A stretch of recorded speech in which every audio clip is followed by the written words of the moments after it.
Valentine's Day, Brendan. It's a big day, man. Happy Valentine's to Stella and to my wife Audrey and to Della comes Howard. home today. She's on Yeah, her way home and she's sick. She's not feeling well on the bus. She's got a cold and got a little bit of flu. She's got a long bus ride home from Tennessee. I hope she feels better. Be home tonight. that's right. Have safe travels, man. Hey, Brendan, love this itinerary. Got it, guys. Brendan's notes. Unprecedented number one, number two matchup. Auburn and Alabama. Showdown in T-Town on the hardwood in Tuscaloosa. And the recent departure, Florida lost the defensive backs coach. We talked about it on the Buddy Martin show last night. Will Harris, we'll get into that. For the first time in Southeastern Conference history. Big recruiting hit, by the way. Yeah, it is. Yeah, but Florida recruits itself too. But you don't like losing someone February 13th. But he's known for his recruiting. Exactly. He's a great recruiter. So it hurts. Yeah, that one hurts, but they'll figure it out. Number 1 and 2, I don't think, Brendan, we've ever had this in the history of the Southeastern Conference in basketball. Tomorrow at 3 o'clock at Coleman Coliseum in Tuscaloosa. And bottom line, after just one season, Will Harris leaving, the painful part is he's going to Miami. You hate to see that. But got to find out. Billy Napier will figure out something, but he's got to do it in a hurry because your coaching staff, every piece to that puzzle has got to fit. Special guest today, Kevin Skarbinski, U.S. basketball writer, Hall of Famer, and veteran sports journalist, checks in from Birmingham. Doug Dean, Auburn basketball analyst, commentator on the SEC and all things good. Frank Duffy, LSU sports SEC analyst and commentator. Connect with us, Brendan. YouTube at SEC.Sidelines. X, formerly Twitter, at Rob Browne _ and Facebook at Sidelines. And the website, of course, www.sidelines.live. Don't forget. Of course, you can find all that information inside the description there in YouTube or wherever you're watching. All that stuff is available for you. Okay, too. so all this is there. Yeah. So right in the YouTube description, you can click on it and get that for a reference. So just and then click that QR code if you're on Twitter. You can find us everywhere. But like us, follow us, and leave a comment because we like bringing this content for you free of charge. So let's keep that going for all of us going on, because there was a lot going on, especially last night where we had historic numbers of 767 live people on the Buddy Martin show. It was exciting and a very, very, very positive experience for everybody. And let's bring in our boys, Frank Duffy and Doug Dean. There he is. How you doing, guys? All right. Hey, Doug. Hey, by the way, that last night was big I got to be on the Buddy Martin show for part of that with Ben Troop and Franz Beard and Buddy Martin, of course, Brendan producing it. A lot of people coming this way. And I got to tell you, Brendan, this rundown that you put out there, thank you more than you know, because it gives us structure. I think all of us are a little bit out there, but we do think outside the box, but you got to stay in your lanes. Guys, man, what a day. Happy Valentine's Day, everybody. And to everybody watching, thank you more than you know. This show's growing because we got a great team and great people. And also catch our show on Tuesdays at 5 p.m. Eastern with AU Undercover and Sidelines. It's an all Auburn show Tuesdays.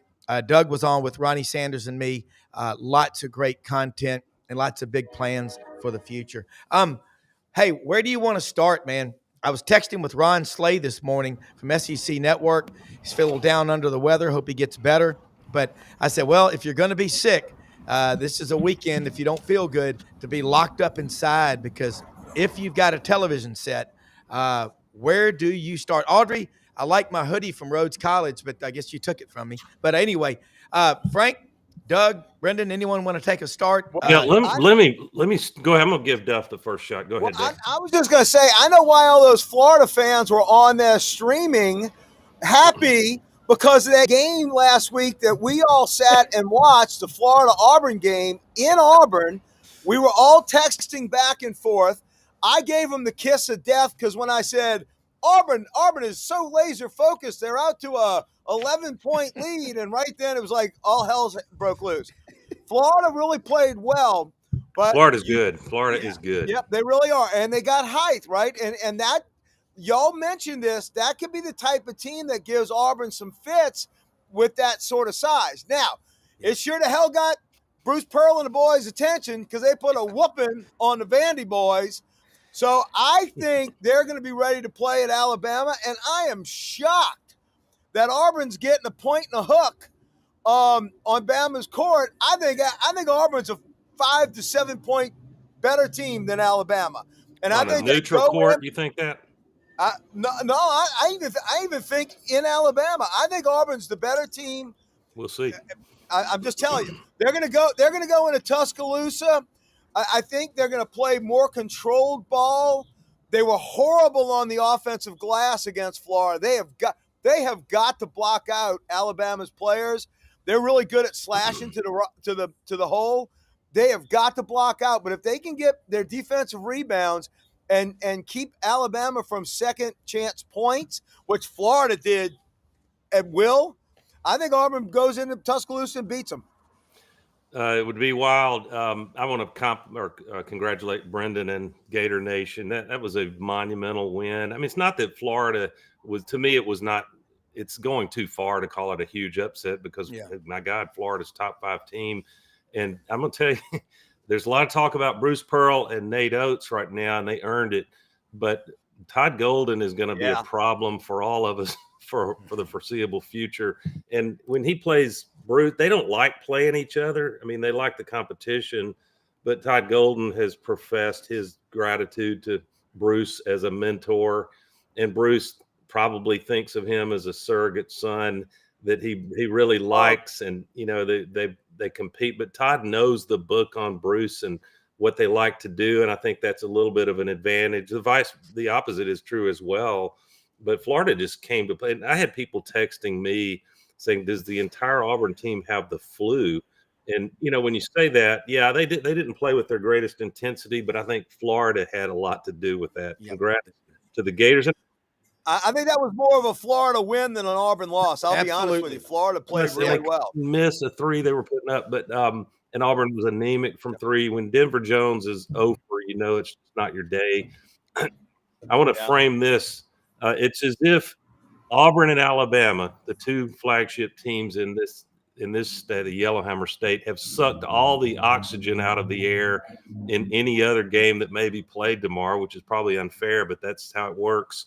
Game day there. But listen to this, guys, from the great Justin Ferguson, Auburn Observer, worth a sub if you want one. Auburn, it's a matchup between the top 2 teams in the AP poll. We knew that. Matchup between the top 2 teams in the coaches poll. Alabama won in the coaches. What's wrong with these coaches? Matchup between the top 2 teams in the SEC at the moment. Florida and others may have a say in that before it's over. Top matchup between the top 2 teams in Ken Palm's offensive efficiency. Not done yet, Rob. Matchup between the top 2 teams in wins above bubble. Top matchup between top 2 teams in strength of schedule. Do you need any more? Yeah. And at the moment, there is very little separating these 2 teams, Auburn and Alabama. And Nate Oates and Bruce were on Jocks this morning, and you can tell that. To me, Bruce's offensive brain trust, especially Burgomaster, they're a little more of the we're going to game plan and scheme you with some surprises. I don't think there's many surprises. Alabama is going to come at you with those 3, 6, 11 guys inside, which could be a problem for Johni. He's still not 100%. But Alabama they will forsake the mid-range jumper. They're almost told not to shoot that. They either want bunnies at the basket or 3-point shots for the most part. Meanwhile, Auburn is going to try to lead with defensive in-your-face. Can we hold? I think this is I'll say it, first team to 85. I'm sorry, Alabama, not 100. Auburn plays a little better defense.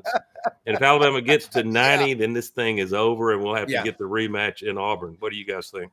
I agree. If this gets to 90, I'll be shocked. And you're right, Auburn will be in trouble. I see this in the high 70s. That's too low. That's too low, man. If it's in the 70s, Auburn wins. I think going away. Absolutely. Well, absolutely. I love the take that both of y'all gave about it. Auburn, from Frank's perspective, and what you just said, Doug. Auburn's problems are against tall teams with depth that rebound really well. When you shoot a lot of three-pointers, you've got to be good at rebounding out on the perimeter. And looking, Absolutely. I tell you what, a lot of people were, making sport of Aiden Holloway for leaving and going to Alabama. He's found his rhythm. Hot. That kid he was a 5-star coming out of high school. Good for him, but not good for him tomorrow. If you're Auburn, you don't want. But looking at it, being a journalist and taking off, I'm with Doug. First team to 85 wins this thing. Auburn's not built. Alabama has scored 85 or more points in 8 consecutive road games. What they did at Texas, and I tell y'all, Texas is a mystery with Rodney Terry. They're really good early, then they just go to sleep, then they try to make it up late. Remember that in college? You tried to come in at the last few weeks of the semester. It's not that easy.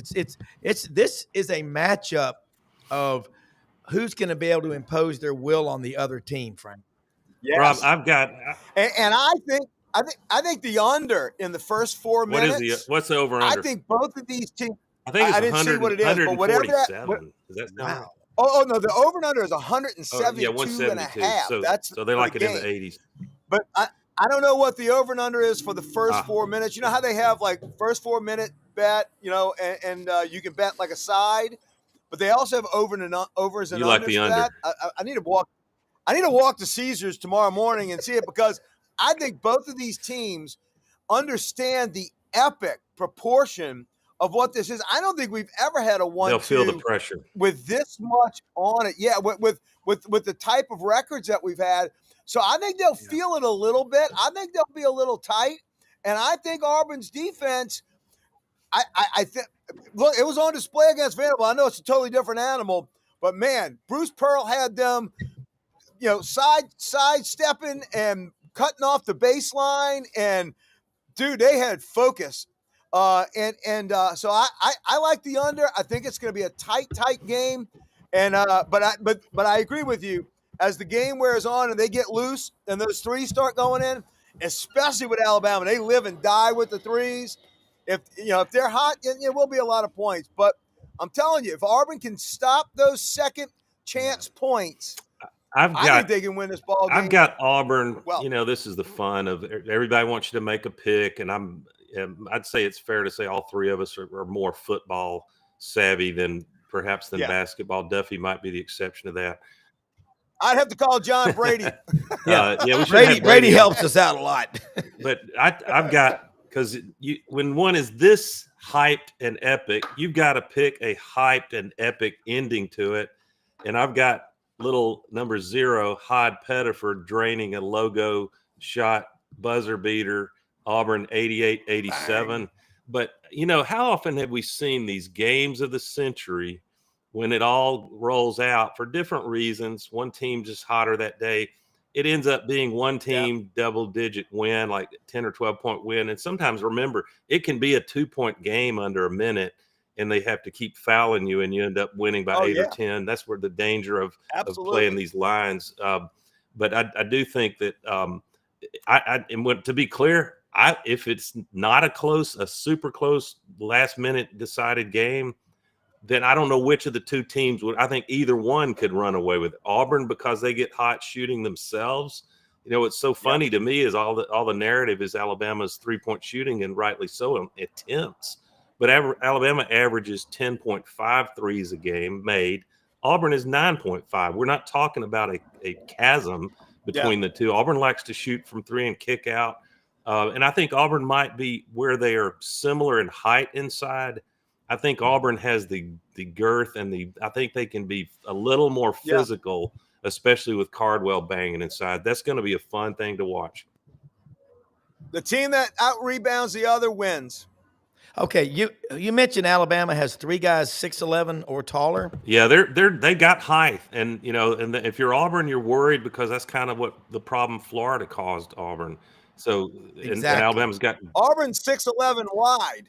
Auburn's got guys that are 6'11" and wide. So but I just don't. I think a year ago when Auburn won going away in the Neville, the Auburn dominated inside. Grant Nelson's a tremendous player. He's sneaky good, and he can back out like Broome and hit a 3. and he's just one of those ball players, like coaches like to say. And you look at him, he doesn't intimidate you physically, but maybe he should. He's just a great player. Well, he intimidates you mentally with his physical game, and he's a relentless full 40 player. I mean, Nolan Richardson would love to have a team full of guys like him. That's the problem. You know, Johni Broome is what, 6'8"? Cardwell is 6'11", and they alternate those two guys coming in and out. Cardwell's not the offensive. Space. Yeah, Rob, they take up space. Those big Auburn guys take up space. Yeah, and Cardwell will block a lot of shots and get a lot of rebounds. Yeah. He did score double digits last week. Speaking of the Auburn-Vanderbilt game, listening to Andy Burcham on the Auburn Network, courtside, the stars were out at Memorial Gymnasium. You know who was there? Daryl Hall, but John Oates was not with him. Well, they're having quite a few, yeah. But everybody wants to be seen at Memorial Gymnasium. They should have played the song "One-on-One" since it was a basketball game. Yeah, there you go. I like that. Let's bring in a guy, U.S. basketball writer, Hall of Famer from Pottsville, PA, now Birmingham, Alabama. We got the Scarbo in the house. Yeah, Kevin Skarbinski. Here's the question. It was asked a moment ago by this panel, Frank and Doug and Brendan. Is this the first time we've ever had a 1 versus 2 matchup in the SEC? It certainly is, and to give you credit, in the IBOB. Good morning, first of all, guys. Hope everyone's doing well today. Good morning, buddy. Frank, you look a little chilly wherever you are. Here in New Orleans. At a coffee shop outside. Yes, it's a little chilly here in Birmingham as well. Kevin, this is what you would have dreamed about as a writer, isn't it?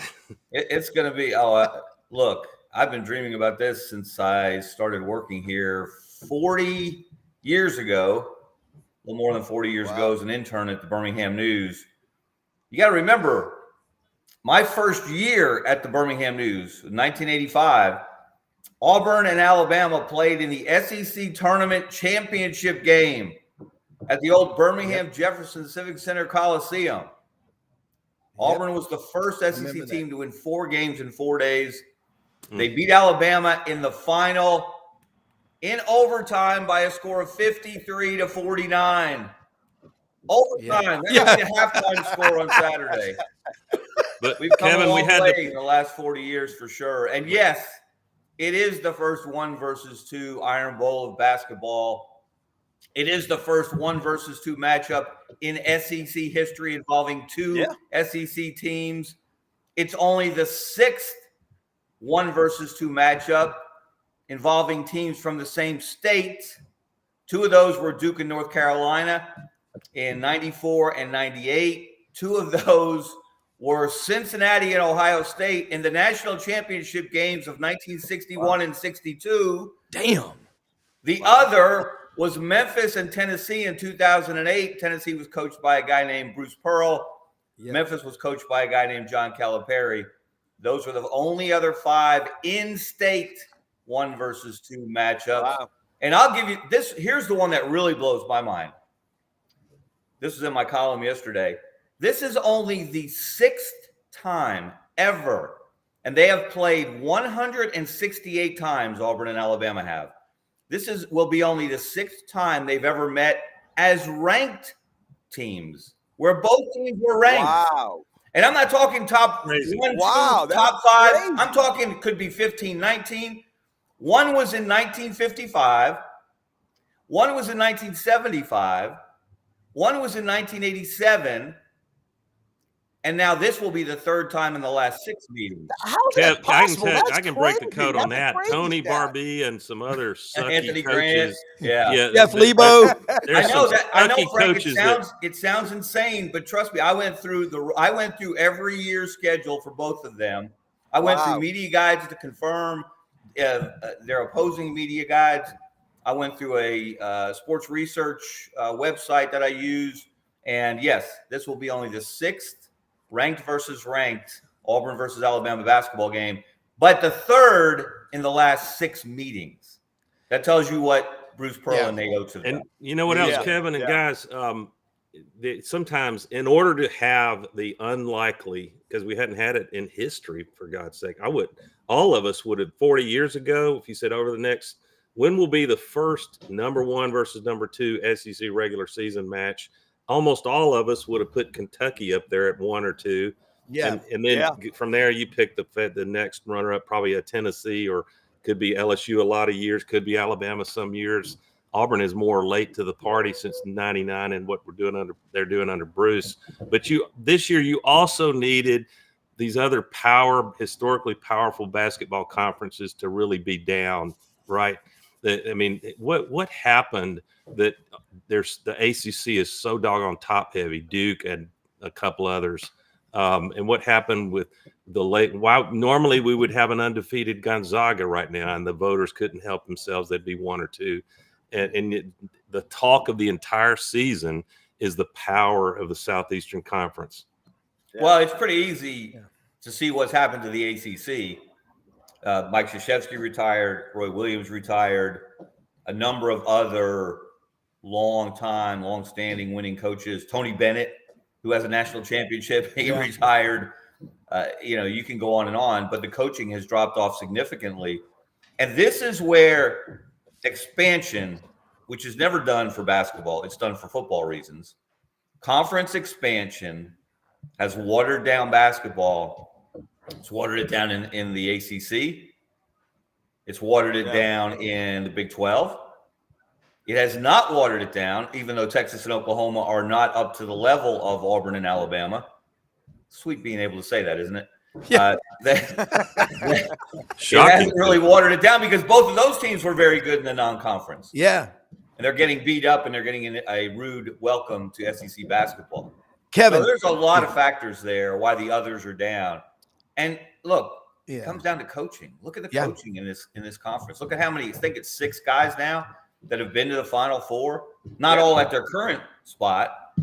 Porter Moser obviously did it with Loyola before he got to Oklahoma. But, it's pretty amazing what's happening in basketball right now. Kevin, I want to throw something at you. That 2008 number 1 Memphis and Tennessee matchup at the FedEx Forum, I remember it like it was yesterday. Bruce Pearl comes in wearing that orange blazer, and Memphis fans loved that, didn't they? Oh, they loved it. They loved it. And so I remember the kids, Hallie Wilson, Max, Chaney, and Larson, my friend Bama Boyd's 2 kids. When Memphis beat UCLA in that Final Four to advance to the championship game against Kansas that Monday, we all went over on the Highland Strip to the bookstores, and we're buying everything. What it does to a city like in Memphis to get to that Final Four national champ, it is insane. And what it does, when I remember when I was a student at Auburn, Coach Smith would invite me in there, and when I wrote for the Plainsman, and just talk about what he was building in basketball. He was telling me about, Rob, we got us a point guard coming in out of Richmond Academy in Augusta. And I said, that's where Coach Dye went, near Blythe, Georgia. Gerald White, Frank Ford out of Kissimmee, Florida. We brought in all these guys. I called Chris Morris out of Atlanta Douglas. I watched him play for the state championship at the Coliseum there at Georgia Tech.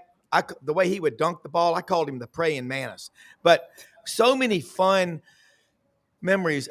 I love basketball. You live in Memphis, and it's in your blood. And Kevin, the way you write, Buddy Martin told a hilarious story on this show, so it's for the public. Remember Rick Riley, a great writer. They were at the Pit in 1983 when NC State beat Houston. And Buddy Martin goes, Brendan's dad, of course, and Buddy goes, he goes, Rick, that's a great story you wrote about the game. Everything looks good. He goes, but you forgot to put the score in there. Has that ever happened to you? Buddy coaching him up. No, but what I noticed in fact, last night I was looking through my archives from 1985 and 1986 and looking specifically for basketball stories. I was the Auburn beat writer for the Birmingham News.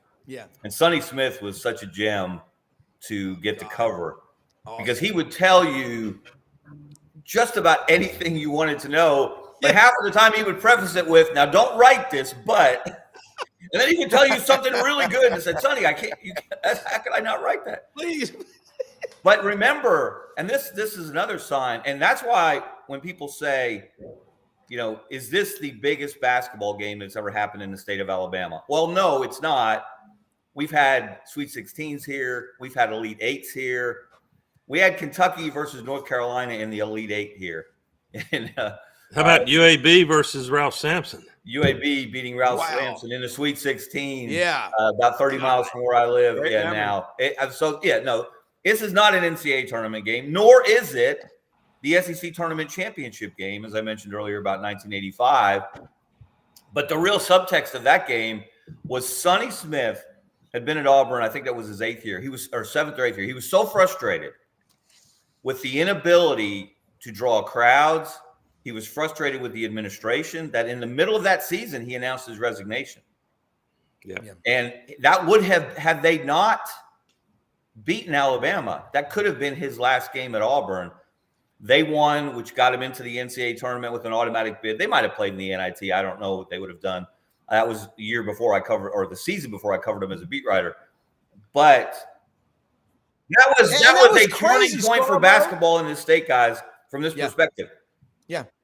Well, and Kevin, that was crazy because I remember, I think it was like 83 was the year when Person and Barkley were at 83, Auburn. 84. I remember last year. Yeah, I remember like a dozen of us idiots from LSU got in cars, drove to Auburn for a Friday night game. In fact, we went on to Chapel Hill to watch them play North Carolina on a Sunday night when John Tudor broke Kenny Smith's arm when he went up for that layup, and all hell broke loose. I didn't think we were going to get out of there alive. But on that Friday night, we went to Auburn, and I was blown away. We got great seats in Auburn's arena. That was when we sent the pizzas down to Barkley. I was shocked. I mean, you wouldn't expect that. In fact, I remember actually seeing Dale Brown as we left. We lost a close one. I think they beat us by like 1. And I saw Dale Brown's daughter, and I was like, that place was electric. And she goes, and the crazy thing, it was only 2/3 filled. Yeah. I mean, the people that love Auburn basketball are incredibly passionate.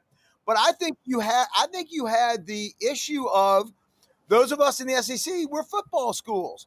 And it takes a while to get that. And look, Sonny Smith had a great program. Guy was an incredible gentleman. But those battles between him and Wimp Sanderson through the 80s, I mean, they were fantastic. And look, let's face it, how refreshing is it today for us to be focusing on a regular season college basketball game that's not North Carolina and Duke? I mean, it's been a while to have this. And how hollow was it? All the hype that ESPN threw at that Duke North Carolina game a couple of weeks ago. Yeah. Knowing that North Carolina ain't North Carolina. No. Shadow of itself. It was a parody almost, to keep pushing that, to take game day there. When, that was the same day Cal took Arkansas back to Kentucky and shocked the world, or at least a lot of people, and Arkansas won the game. That was a better story, but they're still stuck on this Duke North Carolina rivalry. Yeah, it was. Historically, it was the best rivalry in college basketball. It's not right now. It's the same. The best rivalry It's is the here. same shit they do with right now. Yeah. It's the same stuff. It's the same stuff they do with the Yankees and the Red Sox. Yes. And the Red Sox are in the cellar, and it's Yankees, Red Sox ad nauseum. You know what? That again, my first season covering Auburn was the 85-86 season. They went to the Elite Eight. Yep. Chuck Person was he was an All-American. He was the most outstanding player in the regional, in the sub-regional. I mean, it was unbelievable. They were leading Louisville by 1 point with 3 minutes left in the regional final to go to the Final Four, and Louisville took control over the last 3 minutes. You know what Auburn averaged that year in fans? I just looked this up again in my old archives. That the arena then, the old Coliseum, seated about 12,500. Yeah, it did. They averaged 7,300. I know, And it that's was what we found when we the went. kicker is Embarrassing. it was the best they'd averaged in 10 years. And that was a big part of Sonny Smith's frustration the year before, and why he had resigned. Frank, I got to tell you this. There's a great LSU story from that season. There was always some drama around a Dale Brown team, usually created by Dale Brown.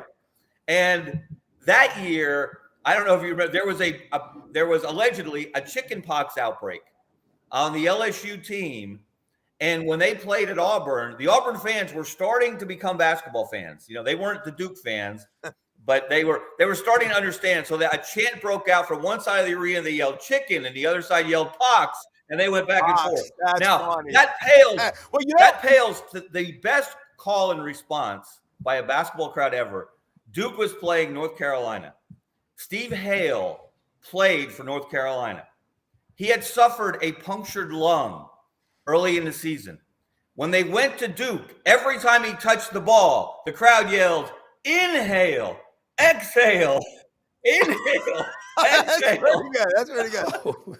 They are the basketball version of the Philadelphia Eagles fans. By the way, we had our eyes on that Auburn-Louisville game because we were going to play the winner in Dallas. Yeah. I mean, that was going to be our Final Four opponent. And when Louisville won, and we were up on Louisville 11 at halftime. We've never made an NCAA championship game ever. We were up on Nervous Purvis Ellison by 11, and we were feeling good.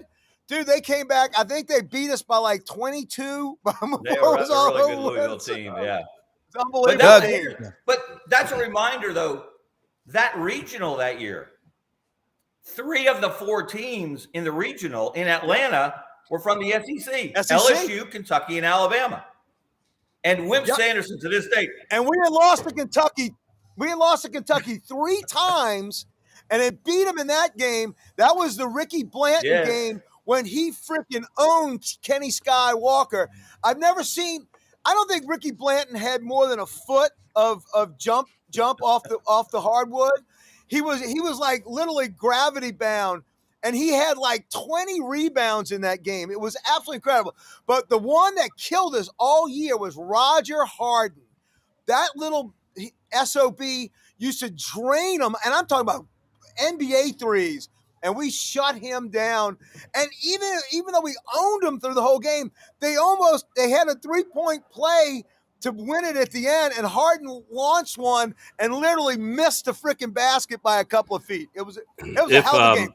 I'll give you one quick thing, memory of it. I'm standing there. We went to the Omni. It was the old Omni, and right as we won, all the guys came out. They were up cutting down the nets, and there was one last little strand, and I had made it to the baseline. And I had run bars at the time. I was a general manager of a couple campus bars, so a lot of the guys knew me. And little O.C. Conley, who never got 1 minute of playing time that entire year, was the last guy on the ladder, and he was coming down. I pointed, O.C., can you get it? He went back up, cut. There was one little strand. He barely got enough of the scissors, the old athletic scissors, to cut it for me. Came over and handed it to me. I got it. I had it with my program, a button. I had it framed, and damned if the frame shop didn't go out of business before I could go pick it up. When I went to go collect it, the building was empty. I was like, that's the worst thing that could happen. My one claim to fame going to the Final Four, a piece of the net, and the business shut down. Oh, goodness. Guys, if Pat Adams, my least favorite SEC basketball referee, were here, Pat, it's all about me. If you look at me funny, you're going to get teed up. I hope I'm going to know it's a bad day if I see Pat Adams stroll out onto the hardwood in Coleman tomorrow. But I got to tell you, only us 4, not so young anymore, dudes, the day before number 1 versus 2 historic game would have to go back 40 freaking years to talk about basketball. Well, that's, Doug, it's funny to hear people now who don't have that perspective. True. Act like the SEC just started playing basketball 5 years ago. Or when Bruce Pearl got to Auburn. We are the new ACC. We'll see if it lasts. But I wanted to get us into the game tomorrow, and I know it's saturated. That people can find analysis and predictions, and I think none of us should be surprised whoever wins tomorrow. They're that close in capability. We should all be surprised if one team runs away with it double digit, but that can happen in basketball. But I stumbled across an interesting one, and it's not predictive, but it will be interesting. It's an opportunity for Alabama to say it didn't matter at all. But Alabama, which is not the case with this Auburn team, Alabama has not played a current top 10 KenPom rated team since back in November. Now that doesn't mean, now they have put away with been scoring the century mark on a lot of teams. So chances are they would have had success if they did play a top 10 KenPom, but they're going to run into an Auburn team that will pressure test how far Alabama has come along defensively. And I'm not saying that means Auburn will win, but I expect this to be, if Alabama wins, we all should absolutely tip our hat to how far they've come along. They were always good offensively. Can they get better defensively? And I think that's a big storyline tomorrow. Yeah, let me pay some bills real quick with one of our sponsors, Winter Timber Outdoors, folks. Frank, Kevin, Doug, we all love the outdoors. Turkey season is upon us. Still got quail season. All the shooting sports, they got you covered on every angle at Winter Timber Outdoors in Athens, Alabama. All right, go in there to the store. They're open every day of the week. All right, Athens right next to Huntsville. Easy to get to. A big store, everything, the gear, Sitka, Dixie decoys, duck camp, boots, pants, shirts, great selection of stuff for the outdoor life, okay? You go to Winter Timber, they're going to grow in the footprint that is the SEC. That big store in Auburn opens up in June. They're looking in Fayetteville, Athens, GA. They're looking in the Memphis market. Something should be announced soon, a new store in the Memphis market. Take a picture of that QR code, man. Let them know you heard about them on Sidelines. Winter Timber Outdoors. I know these people that are involved, the investors, they are serious about the outdoors. Southern owned, a lot of pride there, folks.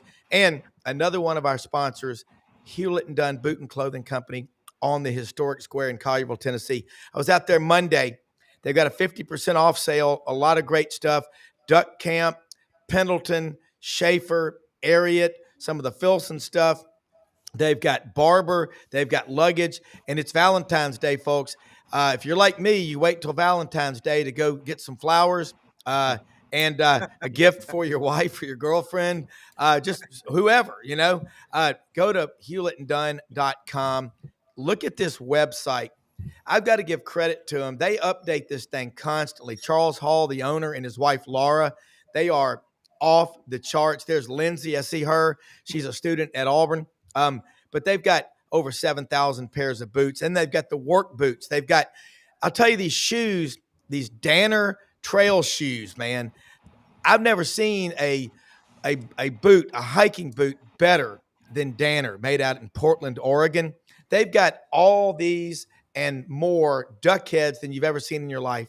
Open Monday through Saturday, 10 a.m. to 6 p.m. Damn proud to have Man, those lizard skins Hey, look good, man. Those are I gave Audrey for her Valentine's present a pair of ostrich boots. They're white. They look really good. And they don't put their head in the sand, though. Hey, let me tell you, there's so much to cover, and I want to do a couple of things. This is an incredible discussion, and I appreciate some comments from people about this panel. It's because we have a great team. Kevin, looking at the Florida Gators, and you've got two sons down in Gainesville, looking around this league. Kevin, just give us a few minutes, and Brad Bellamy will be on at about a quarter till for a few minutes from LandersFordMemphis.com. But Kevin, kind of take us around the SEC right now, because we cover all the SEC. We've got a new show we started on Tuesdays with AU Undercover and Ronnie Sanders. When Doug was on there with us this past Tuesday from 5 p.m. Eastern, AU Undercover, an all Auburn show. We'll have to get you on there talking some Auburn and Alabama basketball, whatever happens. But take us through this league, because I'm with what Frank said and Doug. The national media, it hurts them to focus on what's happening, the showdown in T-Town, home of Taco Casa. It hurts them so bad that Carl Ravitch, in an attempt, no doubt, despite his attempt to backtrack on Twitter, no doubt in an attempt to undercut the overall excellence of the SEC, pulled out the old, they're only 500 in SEC play stat during the Alabama-Texas game. And then 85 and 80. And then doubled down on Twitter when people called him out on it. Oh. And he said there's no separation. that was an example. There's no separation. Well, first of all, there is separation. Yeah. There are two teams that are two games clear of everyone else. That's Auburn and Alabama. But Florida is right behind. Yeah. You know, I haven't seen an update on the status of Condon after he got hurt against Mississippi State the other day. It was not a fracture. The X-ray. He's their center, obviously. He is the center of a lot of what they do, and they'll go through what Auburn has with Broome. And I was going to make that analogy that Doug, that Johni Broome is still not 100%, and he may not be 100% the rest of the year. You can see it at times. Yeah. He's missing shots around the rim he wouldn't miss otherwise. He doesn't always have the lift that he normally had, certainly had before he got hurt.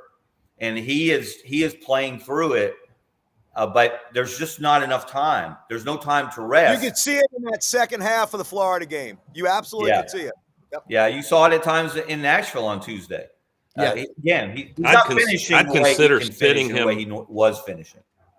Since the committee doesn't give a jack about the SEC tournament, we saw that a year ago. I'd have to consider benching him for that week to try to get ready for March Madness. Smart move, I would think. That's a tough call that Bruce Pearl might have to make at some point, but there's no time to rest in this conference. You know, the team that no one's talking about is Texas A&M. Yeah, that is really dangerous. You know, their best offense, as Sonny Smith used to say about his own team, was a missed shot. They're not very pretty, but they go get it when they miss it. They're the best offensive rebounding team in the country. But Wade Taylor is a finisher. We saw him hit that shot to beat Missouri. Missouri, look at what they're doing. Yeah. Holy cow. You go 0-19 in the league last year. You go 0-18 in the regular season. You go one and done in the SEC tournament. And now you're in the upper half of the league, the top 5, 6 in the league this year. Ole Miss, Chris Beard, we're talking about coaches. He's been to a national championship game. There's a reason why. Ole Miss is a very good basketball team. Mississippi State, that Alabama-Mississippi State game in Starkville was like a Final Four game. I wasn't there, but people who were tell me the atmosphere was unbelievable. Yeah. So it's a war almost every night, but there is some separation, and it is Alabama and Auburn, and I think Florida is right there. The surprise is Tennessee has kind of fallen off. Tennessee's number 5 in the country at this moment, and they're 7-5, and they're 7-5 in the SEC. Yeah, they have 5 losses in the SEC, and they're 5 in the country. Now they're going to drop on Monday. That's an indictment of the SEC. That's how good our conference is. Yeah. Guys, let me do this. Let's bring in real quick one of our big sponsors, Landers Ford. Brad Bellamy wants to join us right now. And Kevin, for the record, Brad is a Memphis and an Alabama fan.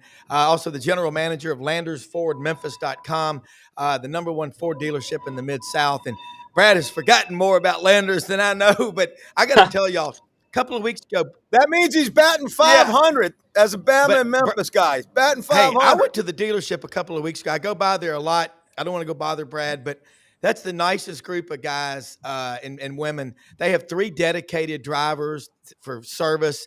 It's the cleanest dealership I've ever been to. You could eat off the floors in there. 80-plus employees. But, Brad, tell folks it's Valentine's Day. What better gift than to take your spouse or girlfriend to go get a new Bronco or whatever? How you doing, man? Hey, man, I'm great. Sorry I missed you guys last week. I've had a couple of Fridays of some meetings and calls that I've had to be on, including one this morning, so I'm not going to be able to stay on long with you guys. As much as I would enjoy talking about the Alabama-Auburn game and what's going to happen there tomorrow. But good to be with you guys again this week. Really excited. It's Truck Month. We, over the last few years, have been building to this and really excited that Lainey Wilson is our Truck Month spokesperson. Oh, hell yeah. So cool. By the time the next month and a half is over, you're going to be very tired of 4x4 by you. But we're super pumped about Lainey partnering with Ford. She just got engaged a couple of days ago, and we actually had an advertising meeting yesterday, and I made the joke that she got engaged in the back of an F-150, which one of the other dealers actually thought I was being serious. So I do not believe that happened. But, guys, we're really excited. We got up to $14,000 off F-150 for Truck Month. The nice thing, though, is we actually have two offers. We either have a big cash offer, or it's a few $1,000s less off, but you get a great interest rate, 3.9 for 60. So excited about that. We also, if you want to take care of your bride or your husband for Valentine's Day, $13,000 off Expedition as we close out 24 model year, and really excited about our inventory, what we have left to take care of customers. Rob, you mentioned how clean the shop was. Part of that's because anytime Kent comes around, he reinforces how dirty it is. So that's why we always maintain one of the cleanest shops, and just love being able to support the community. Love being able to support our local schools. And actually, I don't know if you guys saw, there was an article in the Commercial Appeal earlier this week about Kieron Jackson Jr. And Kieron, actually, his dad is one of my technicians, and he played college ball. And now his son is doing great at Houston High School, which is one of the schools that we support here locally. Oh, yeah. So, Rob, thanks for having us on the show. As a reminder to all your friends and all the people that listen, extra $500 off whatever offer we have out there to take care of your listeners on SEC Sidelines. And man, I tell you what an exciting time of year for the SEC in basketball. Hopefully they don't choke it in the NCAA tournament, because I have a feeling you're probably going to see 7 or 8 teams with top 4 seeds. I mean, that's a possibility at this point. And possibly 13 total. Which totally. I feel like historically sets up that league to suck in the NCAA tournament. Like, you look at the Big Ten represented so highly, or the ACC. Yep. And then by the time it's all said and done, they got one team that scraps into the Final Four and 2 in the Elite 8. And everybody's saying, see, we told you they weren't that good. So we'll see what happens. It's like that great line from the novel Test of the D'Urbervilles. Experience is a great teacher, but how often it unfits you for further travel. And so we're just beating each other up physically. I hope that the top, like you said, the top 7 or 8 seeds from our league are physically, as close to 100% as they can be entering March Madness. Yeah, I think the positive way to look at it is, because you have so many different styles of play in the conference, there's nothing that they'll see when they get to the NCAA tournament that is foreign to them. In terms of teams that can get up and that score. Alabama's the leading scoring team in the country. Auburn's number 1 in offensive efficiency. Alabama's 2 in offensive efficiency. So you're going to have games in the 80s and 90s. They can play that way. You're going to have games like Tennessee wants to play in the 50s. Yeah. Texas A&M can score, but they're just this grind. It's a grind to play Mississippi State. So there's such a difference of approach of the coaches, and they're so good at what they do that they'll be hard pressed to find someone until they get in the later rounds that gives them something they haven't seen. The scary thing is that second round game. If you're a 1 seed, and look, Auburn's going to be a 1 seed, barring some miracle we can't foresee. Alabama's going to be a 1 seed. Florida very likely should be a 1 seed. Is that second round game against the 8-9 winner? Because one of the teams that's in that 8-9 range right now is UConn. Yeah. Yeah. And that would be a scary second round game. Yeah, and they come out of that 8-9 razor sharp. They beat that other 8-9. They come out ready to go. And I think we can all agree, Brad, that Alabama and UConn is a match that really needs to be set up. We really need that to happen. Hey, Frank, is LSU already moved to baseball season? Yes, I was just going to say that. As the LSU basketball analysis, I'm telling you, we're warming up in the box right now. We're warming up our first pitcher of the year. Actually, college baseball starts today. Today's transferred all those NIL dollars from basketball to baseball, right? Hey, guys, let's do this. Brendan's going to put the schedule up, and I want everybody to throw their opinion on it, of the SEC matchups tomorrow. You've got Arkansas playing Texas A&M. Arkansas, you keep hearing one more win, and they're in the conversation. Joe Lunardi is the teaser, is what I call that guy, but he's really good. But Arkansas, A&M, Vanderbilt. You got to tell us where they're playing, it's Rob. In College Station. Okay. Give me A&M. Yeah, Arkansas is right there on the bubble. they've played, and the bubble is very weak according to all the bracketologists that study those things on a very close basis. A&M though, it's hard to beat A&M anywhere. It's really hard to beat them in College Station. So Alabama was able to do it earlier in the year, which is a big quality win on their resume. Yeah. All right, Doug. Brad. Yeah, I mean, I like A&M, but I mean, the nice thing Arkansas has set up for them is a couple of wins. I mean, the SEC tournament's going to give them an opportunity, and then as they head down the stretch, I mean, a couple of wins, they're going to have top 10 teams they're playing against. 2 wins against those teams, they're in the tournament, so they have plenty of opportunity. Arkansas has won four out of the last 6. It's hard. It's hard for me to count Cal out. I mean, I think they're going to make the tournament. I'd be surprised if they didn't. Go ahead. Hey, Brad, and guys, let's go another one. Vanderbilt at Georgia. Vanderbilt beat Tennessee by 1 point in Memorial Gymnasium earlier this season. What happens there? Tennessee 7-5, still number 5 in the country. The basketball gods like them, gentlemen. Well, they're going to drop on Monday, no matter what happens tomorrow after losing to Kentucky for the second time. Tennessee is in desperate need of a win. I don't know exactly what's going on. Really Chaz Lanier, who looked like he was the second coming of Dalton Connect, has fallen off. He's been very inconsistent as a scorer. That's the role that they brought him in to play. And they struggle. And this is isn't this a Rick Barnes habit? They just have stretches where they cannot make a shot. Yeah. They cannot score a basket. And that's what holds them back. That's why Tennessee's never been to the Final Four, as good as they've been under Rick Barnes. Yeah. Yeah. And then you look at this another one that's interesting. Ole Miss and Mississippi State. I mean, Missouri, Georgia. Well, let's go to Missouri, Georgia first. Guys, Dennis Gates, you're right. The turnaround from last year to this year, and look at last year, Lamont Paris in South Carolina, and look at them this year. It's the same thing. That's how vicious the Southeastern Conference is. Brad, Missouri beat Georgia? You gonna be watching that? I would love to see Missouri beat Georgia. It would just help build Memphis' resume too. So, I mean, and I don't know how much. I mean, some of these games, the home court has not been the advantage, right? I mean, you've seen teams show up that we weren't expecting to show up on the road, and then all of a sudden they're at home and they just get annihilated. So, I do think Tennessee's going to roll against Vanderbilt. They have to come back from that. I heard Kirby Smart's going to be on the sideline for this game, coaching Georgia. So I'm going to give them the look for some fouls. But Vanderbilt couldn't get Pavia to strap up. So, but Rob, I got to hop off. Roll Tide. I hope they destroy the Fighting Pearls this weekend. But I'll tell you what, man, Auburn's one heck of a basketball team. So hey, Brad, let's go to a Memphis game in the next week or two. You and me together. I'll pick you up. I would love to do that. We definitely should do that. All right. I'll look at the schedule. And Brad, I hope you didn't throw out your arm patting yourselves on the back at Alabama for Jalen Hurts. I just want to make sure y'all realize guys, that is an Oklahoma product. Just letting y'all know. Opened up the door for me last February. ESPN had a prop bet. It was Philly 25-1 to win the Super Bowl.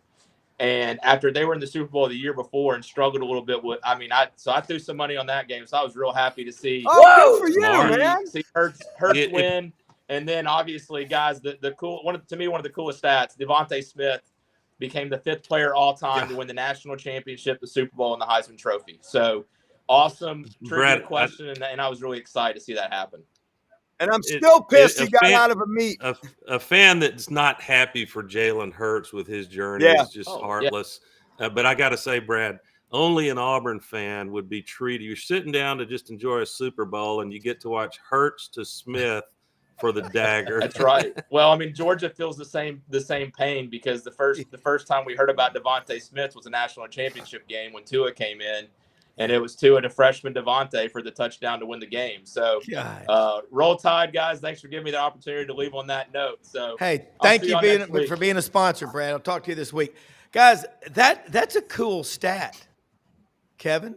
Did you hear that? Only the 5th player in history to win the national championship, the Super Bowl, and the Heisman. Anyone name the other 4? And to be benched at halftime of a national championship. Yeah. No, you're talking about Devontae. Devontae Smith. Yeah. I do know he's the first from the SEC to do it. Yeah. I don't recall the others. I think Reggie Bush was one. I don't recall the others, but that's an incredible stat when you think about it. That he did that and does it in such a quiet, unassuming way. The old Slim Reaper, as they call him, heck of a player. What do you weigh? 167 pounds out of Amite, Louisiana, Frank? Amite, Louisiana. Yep. In fact, he broke down in tears when he lost the state championship game on the same floor that he just won the Super Bowl on. A wonderful alpha and omega for that young man. There's a great picture of that, Frank, of him sitting there after losing the state final. Yep. In the Superdome.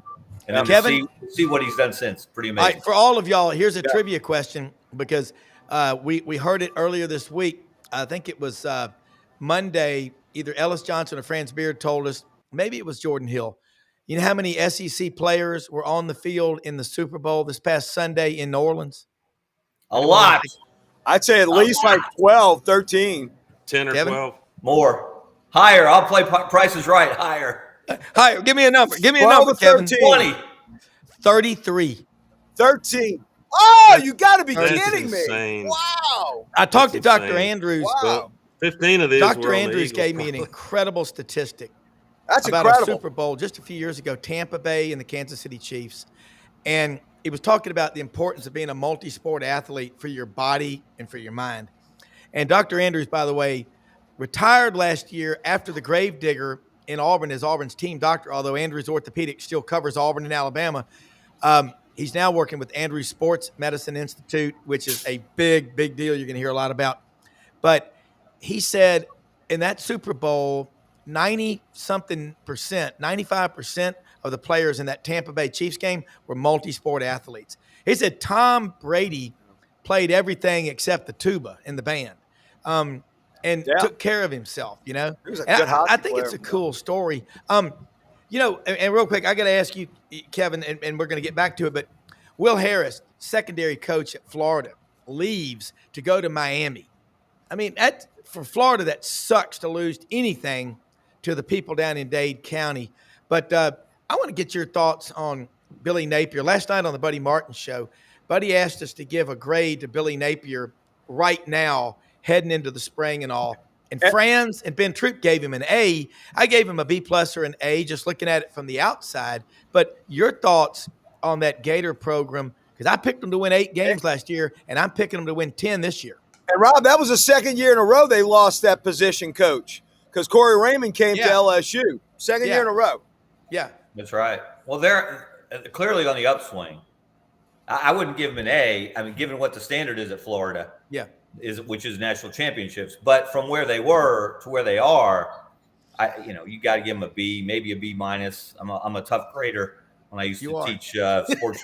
I used to teach sports writing. I actually taught it as a grad student at Florida when I was there, and then taught some classes at Samford University here in Birmingham for a few years.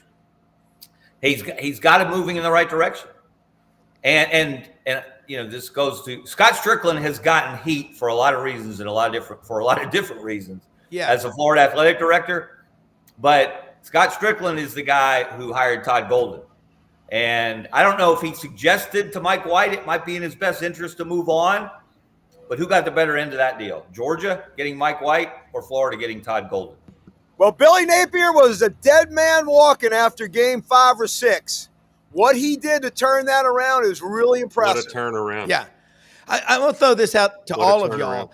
What are stories right now that are really intriguing to you in the SEC, be it football or basketball? Because as we head into the weekend, there are going to be a lot of people trapped inside. At least here in Memphis, we're expecting 4 or 5 inches of rain tomorrow, 40, 50-mile-an-hour winds.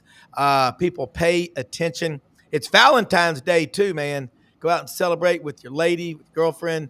But any big stories that y'all are seeing, maybe that people aren't even talking about, because I got to credit my producer, Brendan Martin, for giving me this itinerary to keep me in structure in the mornings. With being a host of a show, it's so much fun. But when you got a producer like this, God, it's fun. Then you got a team of people like y'all and our viewers and our sponsors. I can't thank everybody enough. But anybody got any big stories they want to talk about? That there D-Bar fella is going to be analyzed and scrutinized and racialized and, man, spring in Alabama this year. By his own fans. I know, that's what I'm saying. By his own fans. I'm going to bring up two, and I'm going to take a shot at Auburn and a shot at Alabama. First of all, I don't care if Ohio State or Michigan or the Eagles or the Patriots were coming after DJ Durkin. $2.5 million a year? Are you kidding me? Can we have some fiscal sanity? We're talking about fiscal sanity in the government. Can we have some fiscal sanity in college athletics? He's not worth $2.5 million a year. That was but Kevin, ridiculous. you know what I had? And now let me flip the other one. Greg Byrne, are you serious? Forfeiting a game if fans storm the field or the court. That's horrible. What I mean, look, I like Greg Byrne. I think he's done a tremendous job. I think he's one of the best in the business. But that is a crazy trial balloon that he floated. I hope it gets shot down immediately by the people who make these decisions. We need court storming once in a while. But Kevin, honestly, I don't see how. Your first point was DJ Durkin. 2.5 million. Here's what Ronnie Sanders at 247 told me, and this kind of makes a little more fiscal sense. You're not wrong that that's outrageous, but what Auburn's money guys, and I'm sure that includes John Cohen, the AD, have said about the really top flight coordinators, and Durkin has been huge, not just he had some problems on the field early season, not being able to stop third and long, but he is an ace recruiter if you watch the defensive side of the ball. But they said, just don't make a coach, don't pay him so that he's unfireable. And that goes to buyout. So I'm kind of more interested in the buyout for these coordinators than I am the salary alone. Yeah, but the issue is also length of contract. So now they're all multi-year contracts now. So you're paying a guy 2.5 who has not, he's not proven himself to be he's the second highest paid assistant coach in the country right now. Penn State in the country. Yeah. I mean, think about Ohio State. Well, yeah, it's put up or shut up time this year for Hugh and that whole state. And look at Ohio State. They win the national championship. They lose Chip Kelly to the Raiders, and they lose their defensive coordinator to Penn State for $3.1 million.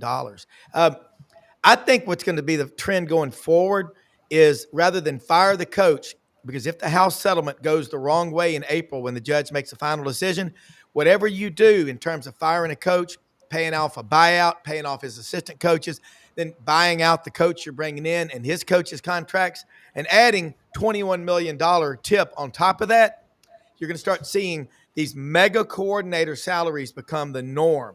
I think you're going to see more guys like a Chip Kelly, these guys saying, I don't want to be a head coach anymore. I am sick of this crap. Monty Hall's dead. I'm not the host of Let's Make a Deal. But that's what coaches basically are doing right now. And I look back, one last story before we go. Ronnie Sanders told me this week, and then it became public, but that Paul Feinbaum has bought him a starter home in Mountain Brook. He's moving back. So Birmingham, again, Birmingham's a media just ball of synergy, man, because you're bringing him back, and we got you, Kevin, in Birmingham, Cole Kubelik, Greg McElroy. There's a lot going on there, and I'm sure he'll have to go to Charlotte a lot. But you know who could be making a comeback? We found out she's living at Trembling Hills on the 7th floor. Oh, Mildred may be making a comeback, is all I'm hearing. She and Roy D. Mercer, by the way, passed away this week. And you left out, Rob, that Birmingham is heretofore the capital, dare I say, of college basketball. Kevin, Kevin, did you write the article in 1985 when Auburn did beat Alabama? There were enough extra tickets left on the streets out there to wallpaper the entire wall of the Jefferson County Civic Center, even when they were both playing for the championship. And I look at Florida. You talk about a basketball back-to-back national championships. That's crazy. Yeah. Some of these, but I tell you what, the takeaway today is the SEC. Mike Slive. Hey, what's the legacy of Mike Slive, Kevin? Is it bigger than the legacy of Roy Kramer? What he did with the divisions in football? Who's left a bigger legacy? Look, Roy did a fantastic job, but nobody did what Mike did. I mean, he brought him back from the brink of being the Southwest Conference revisited. When everybody was sniping at everybody, everybody's turning everybody in. We got Philip Fillmore's a secret witness, et cetera, et cetera, et cetera. And Mike Slive, of all people, a Jewish lawyer, judge from an Ivy League school, came in and got everybody in line, made everybody realize you were better together. Didn't stamp out all the rivalry hate that we see, the good hate and the bad hate. Yeah. But he ushered in the golden age of the SEC, and it will never be like that again because of the way college athletics has changed. Which allowed Phil Fulmer to fly again, to go Yeah. to get into Alabama airspace. Guys, all right, guys, we'll wrap it up. Kevin. Well, hold on, Rob. Kevin, the audience is going to get on us if we don't ask you. You can plead the fifth. Do you favor one of either team? I think this is going to be the home team's hold serve. Auburn gets Alabama March 8th. But how do you see tomorrow? They played 10 games. Nate Oates versus Bruce Pearl. Oates has won 6. Pearl's won 4. The average score, Alabama 82.3, Auburn 81.6. A 0.7 difference per game. It's a tight game. It goes down to the last possession. And Aiden Holloway hits a three-pointer to win the game. No. You can't do that. Doug just said that. Kevin. That's very job of just Lord. Auburn being Auburn. Lord. I've got Hyde Pettiford hitting the buzzer beater from the logo to win it. 88. First happen. team to 85. It's going to be crazy. Kevin to 85. Skarbinski, tell them how they can follow you. And guys, what a great show. And for our executive producer, Brendan Martin, unbelievable because you don't know what goes on. 7 monitors going, but this is absolutely awesome stuff. And the only easy day was yesterday is our motto. But Kevin, how do they follow you? Yeah, follow me on Twitter /X at Kevin Skarbinski. And then the week of February 24th on Alabama Public Television, the state high school semifinals and finals in basketball. All the teams, class 1A through 7A, boys and girls, here in Birmingham at Legacy Arena. I'll be the host. Hope anyone who's in the state will check it out. Absolutely. And you can follow me. I'll be Check it having out on their website, so you don't have to be in the state. Yeah. And you can follow me. I'll be having a bourbon on my balcony down in the French Quarter watching Auburn and Alabama tomorrow at 3. Yes. And watching Doug Dean. reruns of LSU basketball. And Doug, I got to go back a long way. They're on VHS. And we'll be texting all weekend and watch our show Tuesdays, 5 p.m., AU Undercover. And hopefully Doug will be on with us more often and Ronnie Sanders. And the Buddy Martin Show on this channel, Monday through Thursday, 9 p.m. Eastern, man. Most often we see the face of Christ in the least among us. Find ways to go out and help people. We're all blessed. Act like it, folks. Have a great weekend, everybody. Thanks for watching. Baseball. Baseball season's here.